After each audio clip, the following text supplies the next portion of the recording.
যুক্তরাজ্য ভিত্তিক প্রতিষ্ঠান ডেভেনহ্যামের কাছ থেকে পোশাক রপ্তানির অর্থ আদায় করা যাচ্ছে না এমন অভিযোগ ৩৬ প্রতিষ্ঠানের। আর এজন্য দেশীয় প্রতিষ্ঠান এক্সপো ফ্রেট লিমিটেড এবং কিছু কুরিয়ারের অসহযোগিতাকে দায়ী করেছেন তারা। সকালে এক সংবাদ সম্মেলনে ডেভেনহ্যাম ভেন্ডার্স কমিউনিটি জানায়, ডেভেনহ্যামের কাছে রপ্তানির বিপরীতে পাওনা $৭০ বিলিয়ন বেশি। এ পরিস্থিতিতে ব্যবসা পরিচালনায় নগদ প্রণোদনা এবং ব্যাংক ঋণ পেতে বেগ পেতে হচ্ছে তাদের। কোভিড মহামারীর সময় নিজেদের দেউলিয়া ঘোষণা করে ১৫০ বছরের পুরনো ডেভেনহ্যাম। এতে রপ্তানির টাকা পাওনা নিয়ে অনিশ্চয়তায় পড়েন বাংলাদেশি ব্যবসায়ীরা।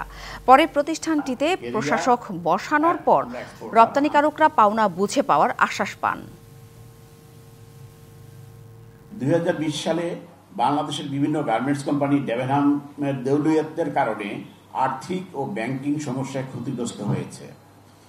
আমরা আমাদের নিরন্তর প্রচেষ্টার মাধ্যমে বিষয়টি সমাধান করার চেষ্টা করেছি এবং কিছুটা হলেও সফল হয়েছি। কিন্তু এক্সপো ফ্রেট লিমিটেড ও কিছু ক্যারিয়ারদের অসহযোগিতার কারণে আমরা এখন পর্যন্ত রপ্তানি মূল্য পরিপূর্ণ পাইনি।